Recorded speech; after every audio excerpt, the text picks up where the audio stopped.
Welcome everyone to Things Around 8. Dear friends, in this video we will talk about the Palianitsia, the new Ukrainian ultra-high-range cruise missile, and why its development is seen as crucial to Kiev's defensive efforts. And if you are not yet subscribed to the channel, subscribe now and activate the notification bell so you don't miss any news. On Saturday, August 24th, in a speech given during the celebrations of Ukraine's Independence Day, President Volodymyr Zelensky mentioned, very briefly, a new Ukrainian weapon called the Palianitsia. According to Zelensky, it is a cross between a missile and a drone, a kind of new class of weapon with very high range and precision, specifically designed to hit important Russian military targets at very long range, such as the air bases from which planes that attack Ukrainian cities take off. But what do we know so far about the Palianitsa, and why is this type of weapon so important for Ukraine's defense? Starting with the name, Palianitsa is the name given to a type of traditional Ukrainian bread, and it is also the way Ukrainians found to detect Russian saboteurs and spies. The pronunciation of this word, which is obviously of Ukrainian origin, is capable of giving away people whose native language is not Ukrainian. During the war, when Russian soldiers are captured, some try to pass themselves off as Ukrainians, speaking and expressing themselves in Ukrainian. Therefore, in situations like this, Ukrainians demand that prisoners repeat the word Palianitsa, thus discovering whether they are really Ukrainians or Russians in disguise. This curiosity gives an even stronger meaning to the name of the weapon, as it represents a way of differentiating Ukrainians and Russians.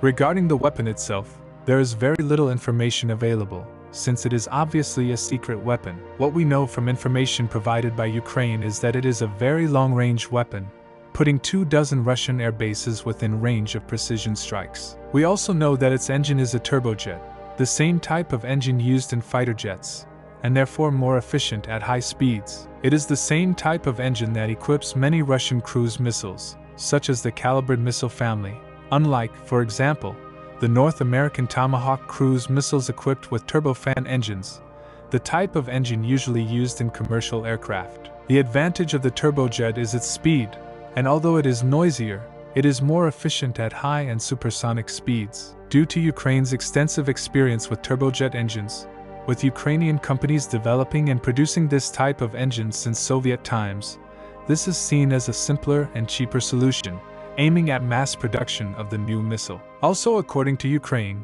we know that the missile was developed in just a year and a half, and that it is a 100% Ukrainian project. But we can imagine that, at least in part, some components may have been imported from the West, especially its guidance and navigation system, one of the most important components in a long-range, high-precision cruise missile. And speaking of range and precision, we do not know any figures, with the Ukrainians limiting themselves to saying that the missile puts 24 Russian air bases within range, which means that the missile should have a range of at least 2,000 kilometers, similar to the range of some versions of the Kalibr and the Tomahawk. We also do not have clear information about its explosive charge, but based on its apparent dimensions, we assume that it should be similar to that of the Kalibr, which is 500 kilograms. According to Zelensky, the missile has already been used against Russian targets, but no further details were given, leading us to deduce that the weapon is already in mass production.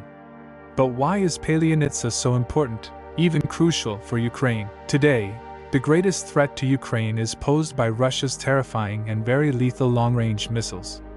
Many of these missiles are launched from ships based in ports many hundreds of kilometers from Ukrainian positions, and increasingly from fighters and bombers based at air bases hundreds or even thousands of kilometers away. And at the moment, Ukraine's Western allies are simply allowing Ukraine to defend itself against missiles that have already been launched, and are prohibiting Ukraine from using Western long-range weapons against Russian air bases deep in Russian territory. The purpose of this prohibition, according to the West, is to prevent the war from escalating.